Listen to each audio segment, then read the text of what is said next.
Good afternoon, everyone. This is Bernd Christian Giels coming to you once again from the beautiful greenery outside the Mashpee Library here in Mashpee, Massachusetts on Cape Cod. Today is Monday, July 6th, 2020, and this is episode 12 of my recently launched YouTube channel. And for those of you who might have found me just recently and did not watch the introductory episodes, the purpose of my channel is to inspire, educate, and entertain my viewership. If you're looking for some entertainment for a quick entertainment fix, may I recommend episode 11, which I just finished completing literally moments ago here in the park. So check that out. In that piece from episode 11, I share in two forms a recent piece that I wrote that was a way for me to express my thoughts and feelings about this most unusual summer of 2020. Now today in episode 12, I'm going to shift gears and I'm going to talk about a subject that I've already spent some previous content time speaking about, and that is the subject of trauma. And the reason that I'm going to speak about trauma, actually there are several reasons that I will speak about this topic in future episodes as well. However, today, for the purposes of this episode, I am speaking about trauma in relation to our perception of the flow of time. Now, you may be asking, Bernd, what does that have to do with trauma? So, in the last several months, we throughout the entire planet have been dealing with a global pandemic. We are dealing with a public health crisis of global proportions. So unless you have been literally living under a rock or in a cave or without any communications with the outside world in some other setting, you know by now that we have been faced with the coronavirus pandemic, the COVID-19 pandemic, for several months now.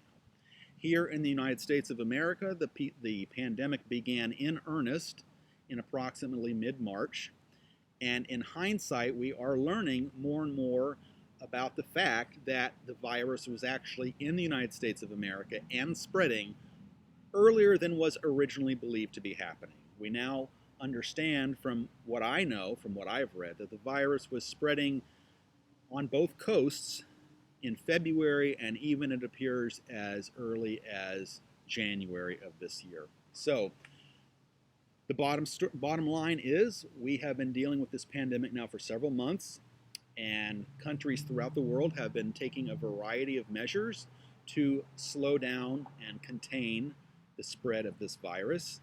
Here in the United States of America, sadly, we are not doing enough from what I see to prevent its spread.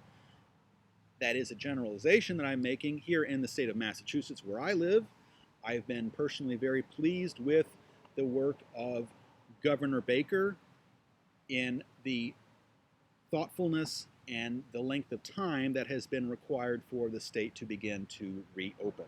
So, on that note, I'm going to speak today about how trauma impacts our perception of time, and I'm going to speak about the pandemic as a very good example of that, because pandemics, as I noted in a previous episode, can be one of a number of events that can leave lasting impacts on a person's psyche and sense of wellness.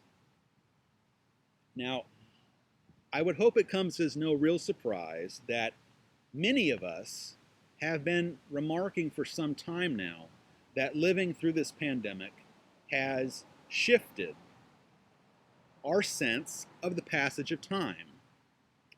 And honestly, it's not surprising that this would happen for a number of reasons. Consider, to begin with, that we all live according to certain schedules. We have the cycle of the seasons that gives us one context in which we live in and make sense of the flow of time. When spring comes, we think of it as a time of rebirth and renewal. When summer comes, we conceive of summer as a time to enjoy the fruits of the earth, to spend time outdoors with our friends and family, to visit beautiful vistas, including beaches, the mountains, the ocean, and so forth. And then autumn. Autumn we also associate with new beginnings of a different kind. In autumn, school kids go back to school. And parents get used to their kids being back in school, generally. And a lot of people start new things even as adults. Adults go back to school in the fall. So the fall, while a period of letting go in the seasons, in the cycle of the seasons, is, seemingly ironically, also a period of new beginnings. And then we have finally the winter season, which is a period of dormancy when we are invited as a people, as a species, to look within ourselves and to focus more on our interior lives. And thus, it's a great time to be an introvert often when it's winter. So the seasons give us a sense of time. And our own personalized schedules give us a sense of time. When we work, when we sleep, when we exercise at the gym, when we spend time with friends, if we participate in spiritual community on the weekends, these all give us a definition and a framework within which we are able to understand our world and live our own lives and give our lives a sense of meaning. So time figures prominently in how we relate to the world. And so obviously, if something comes into our lives that alters one or more aspects of our daily life routine, it can feel very jarring, very confusing, very disorienting, and very anxiety invoking and anxiety producing to go through something like that. So there is actually a field of study that looks into how human beings relate to time. This particular field of inquiry was pioneered by people like Gustav Theodor Fechner and Ernst Weber, who set the foundation for this type of research in the 1800s. And the particular field of inquiry that focuses on our psychological reference points and understanding of time is called psychophysics. So obviously with Google out there, Google psychophysics to learn more than what I will present to you today. So as I said, these two gentlemen were pioneers in the field of psychophysics, and the study of time perception itself includes a variety of other fields, which is not uncommon because many fields obviously have to borrow from the knowledge that has been gained from other disciplines that have some sort of interrelationship with them. For example, when I was an undergraduate student, I studied atmospheric science, also known for some as weather forecasting, even though that's not exactly the same. Atmospheric science is the science of the atmosphere, whereas weather forecasting is an art. It's a skill that you learn by understanding the science and physics and motion of the atmosphere. So, meteorology borrows from a number of other pursuits then. There is atmospheric chemistry, so chemistry is another subject that you learn when you're studying to become an atmospheric scientist. People also will learn geology and physics. And you might wonder, why would geology be included in that? Because of the weathering process produced by precipitation is something that you can actually witness in the field of geology. So there's another point of connection. And so like meteorology, psychophysics incorporates and interrelates to other fields, including linguistics, neuroscience, cognitive psychology, and what is known as attention research. Now, I'm not going to go into definitions and explain those particular disciplines at great length. Like I said, we have Google. You are welcome to Google these different fields of inquiry and learn more about them. My point is, just like with every other discipline, psychophysics borrows from the knowledge gained from other fields of inquiry. Now, when this field of inquiry was first coming into being, as is typical of most fields of inquiry, most scientific pursuits, The people who pioneered this study were looking to create a conceptual model to help explain this phenomenon, in this case, the passage of time and our perception of it. They were looking to build a conceptual model of this idea of how does time and human perception of time work. And one of the first theoretical models posited that there was something like a biological stopwatch, so that there was literally something in our brains, in our physical bodies, in our biology, that worked kind of like a stopwatch that you would use if you're going to be running a race, or if you're at a racetrack and you're timing your favorite race car driver. In more recent years, as the field of neuroscience has developed, we have learned a lot more about the brain and about all these different things that the brain regulates, including how we process and experience and live within what some call the space-time continuum. And what we have learned so far is that one key player in how we understand time, how we understand and make sense of the flow of time, our perception of the flow of time, is our emotions, our emotional state. So, and this makes sense, right? So think about the different emotions that you can feel in any given day. Happiness, sadness, joy, anxiety, terror, abject fear. If you're experiencing something that is exceedingly pleasurable, I would say it's a fair guess to say that you probably don't want it to end, right?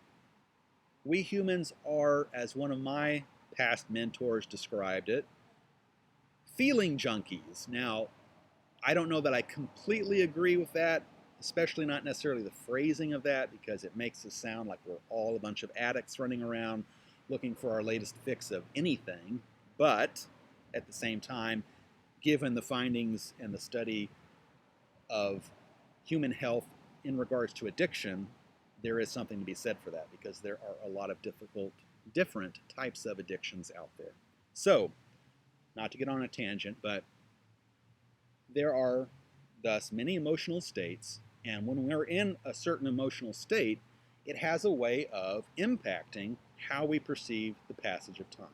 If we're having a joyful experience, if we are out with our favorite friend in the world on a tranquil lake at sunset with complete calm, stillness everywhere, and it's an amazing, awe-inspiring moment, that is typically going to generate a feeling state that is far different than if you're sitting in traffic and you're 30 minutes late to get to a very important meeting. So, what we feel profoundly influences what we perceive in regards to the flow and the speed of the flow of time. And this harkens also to the saying that, time flies when you're having fun. It's basically, that is what that saying in a sense encapsulates, is that our perception of time alters according to the moment, the circumstances, and the feelings that we're having in the midst of that moment and those circumstances. And so I'm going to introduce just a couple of terms here that I learned about as I was researching this. I'm not going to get into a deep, lengthy explication of this. So there is one concept that is critical to understand how we perceive the flow of time, and that is motivation, and how emotion and motivation are intrinsically intertwined with one another. There are two types of motivation that are articulated within this field of psychophysics. One is called approach motivation, and one is called avoidance motivation. Approach motivation speaks to motivation towards something that you find pleasurable or life-giving, and avoidance meditation speaks to a motivation in which you feel the desire to get away something that you find to be harmful, lethal, boring, upsetting, and so on. So there are basically two kinds of motivation that you can look at when you're trying to understand how humans relate to the passage of time. Approach motivation and avoidance motivation. And you can probably guess which are the emotions that belong with which motivation, right? If you're drawn towards something, if you're motivated to engage with something, then you must be approaching something that you expect brings you joy, pleasure, contentment, peacefulness, hopefulness, and any other number of emotions related to those. If you are experiencing a desire to get away or avoid something, then your motivation is arising out of feelings that you don't want to be having, because those feelings cue you to believe that there is something inherently disagreeable, upsetting, anxiety producing, frustrating, dangerous, or even lethal in what you are exposed to. So avoidance motivation, therefore, belongs to that realm of emotions that we consider the ones that aren't pleasant to have. So fear, anxiety, worry, terror, those sorts of emotions. So basically, in this field of study are these two sorts of motivations that are intrinsically wrapped up with a corresponding set of emotions. And not surprising at all, if you're feeling something good, if you are in a state of motivation where you are wanting to approach something, you likely want that to continue to go on because you want to feel good. And so time will seem to race by. And as I understand it from reading what I have, the research that I've read, time will seem to flow by rapidly, partly because in doing so, if you perceive it moving quickly, it can help you to stay motivated in focusing on what you're doing. And I had a chance to kind of meditate on this idea this morning. So I went to a bicycling class this morning. It was outdoors. It was a beautiful morning. It was outdoors, obviously, to allow for social distancing so we could all be at least 6 feet apart. And now, I am someone that loves to exercise. I don't love to do every kind of exercise, and I don't like to do every sort of exercise or even an exercise every day necessarily, but I do enjoy a variety of exercises like hiking, bicycling, swimming, walking the beach, bowling, racquetball, any number of things that burn your calories. And not just because they burn calories, but because they are a way that you can meet other people and have fun. So, I was bicycling this morning, and I was telling myself in my brain, keep it up, keep it up, keep it up, you're doing great. Even though I was doing an activity, bicycling, that I hadn't done in a while. So I was feeling the burn in my legs. And that that sensation of working your muscles can be a challenging sensation to endure if your attitude about doing that is a negative one. If you associate a certain activity with unpleasant emotions, then when fused together, you're basically going to say, no, I don't want to do that because whenever I do that, I feel sad. I feel angry. I feel upset. So we are very much creatures that respond to the feeling states that we have that are elicited by experiences that we have. So I motivated myself. I stayed on the bike. I did as best as I could do for the day. This was like the first time in I think at least a year or so that I had been on a stationary bike. But because I already have it in my brain that I like to bike, because I grew up seeing my family in Germany, which has a culture that places bicycling at a certain level of regard that's typically higher than American culture, because I've had great experiences of bicycling in my life, because I've bicycled when I was in high school, I have a very positive association in my brain about bicycling, about the activity, about the exercise value, about the social value, where you can bike with other people, like in a marathon, in a cross-country bicycling experience. So in my mind, bicycling is a great thing to do, even when it hurts. And so because of that, because I have that feeling that bicycling is great and fun and valuable, it's easier for me to motivate myself. Whereas if I was someone that had never had any sort of training on riding a bike as a kid and no one ever helped me, and maybe if I was in a bicycling accident, which actually I was in one as a kid, and it was a very bad one. I slammed right into a mailbox and cut my chin open and had to get stitches. If you've had bad experiences of bicycling, or if they're associated with painful memories from your life, then you might opt to avoid bicycling because of those emotional associations, those emotional linkages in your brain, in your memory, that cause you to not want to feel those things that you feel when you think about something, in this case, bicycling. So basically, what the research has shown, among other things, is that our emotional states have a profound impact on how we perceive the passage of time. And now in the second part of today's episode, I'm going to speak a little bit about the pandemic in particular. Now, given what I've said about approach motivation and avoidance motivation, you can well guess which motivation is at play, in a sense, regarding the pandemic, right? Social distancing, there's fear, there's anxiety, there's worry about contracting the virus, about becoming sick. We have worry about our friends and family members staying healthy. There's many, many aspects to this pandemic that have proven very destructive to our daily functioning, our economy, and so on. So in this particular situation with the pandemic, it is creating a new reality. The necessities of living with a pandemic are requiring us to do many things that don't feel good, right?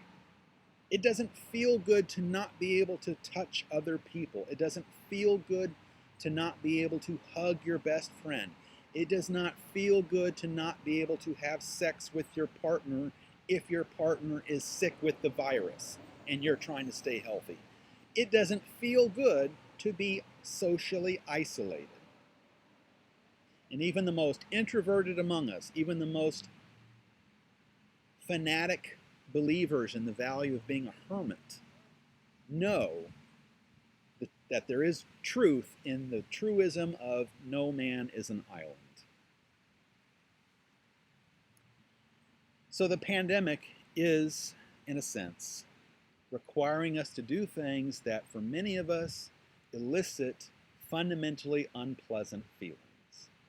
And therefore, in a sense, our brains are reeling, in a sense, because we don't want to feel bad all the time. We don't want to feel isolated and alone and terrified and worried about ourselves and worried about our parents and worried about our siblings and worried about our children and worried about our coworkers.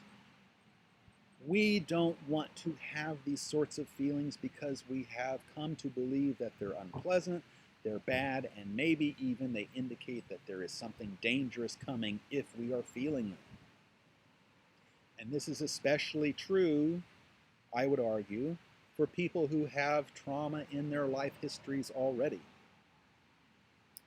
And now I am going to go on record in this episode, since I have already spoken on this topic previously, and say that yes, I do in my own personal history have a past that features very difficult traumatic experiences, including loss of parenting, as well as growing up in a culture that was not at all supportive of who I was fundamentally as a person. So I was diagnosed a number of years ago with post-traumatic stress disorder. I have what you would call a history of a disability. Now, the purpose of this episode is not to go into a big, long exposition about post-traumatic stress disorder, about trauma in the world, in our lives, in our personal histories. This topic, though, will be a focus of future episodes. So I welcome you if you are healing from trauma, if you are newly diagnosed, long ago diagnosed, looking for hope, looking for resources and information. I am happy to do what I can to provide you with things that will leave you feeling uplifted and encouraged. Back now, finally, to the pandemic, though. The pandemic is an unfamiliar experience. Like I've said previously here on my channel, in the last episode I recorded earlier today, we are losing an incredible amount as elderly Americans die every day due to this pandemic. And the elderly are fundamentally at greater risk because elderly people tend to have less functional immune systems. Research bears this out, that as people age, their immune systems tend to become weaker. It therefore makes sense that elderly people are at greater risk of contracting a highly contagious virus, like it appears the coronavirus currently circulating the world is. So, the pandemic has caused a great amount of disruption in our lives, in our daily schedules, and therefore in our sense of who we fundamentally are, who we are fundamentally called to be by those that we look to give us our sense of identity and purpose, by our family members, by our employers, by our close friends. It has disrupted on a fundamental level major aspects of our daily lives. And so, of course, it's going to feel horrible, and also it's pretty natural to not want to feel horrible. So I understand that many people don't want to practice social distancing. I understand that the masks can be very uncomfortable. It is now July here on Cape Cod, and even though we do not have the climate like Texas, where I grew up, it's still plenty warm. And when you exhale out into your mask and your exhalation is both warm and moisture-filled from your lungs, and it collects behind your mask, it's not exactly the most pleasant feeling, so I get it. The masks are not always fun to wear. But seatbelts aren't always fun to wear. And we have a 90% compliance rate in this country, from what I've read, for seatbelt usage. Seatbelts help save human lives. They can prevent people from being thrown from their vehicles to their deaths. And just like seatbelts have a purpose that, when deployed, can save human lives, so can the masks that we are being asked to wear when we deploy them to save and protect our own lives, as well as the lives of the people we care about, as well as the lives of complete strangers who nonetheless, even though you don't personally know them, contribute to the world in many, many meaningful ways that all of us should respect, even if we don't know the story of the lives of these people. So I'm going to close today's episode now. I thank you all again for watching yet another episode of my YouTube channel. As I have said previously, the purpose of my channel is to inspire, educate, and entertain my growing viewership. And on the note of growing viewership, I welcome you to please share my channel with your friends, your family, your colleagues, as I am seeking to get more and more people to come to my site and partake of the many things that I have to offer. So thank you again, everyone, for watching. Have a great day, and I will be back tomorrow on Tuesday. Cheers, everyone.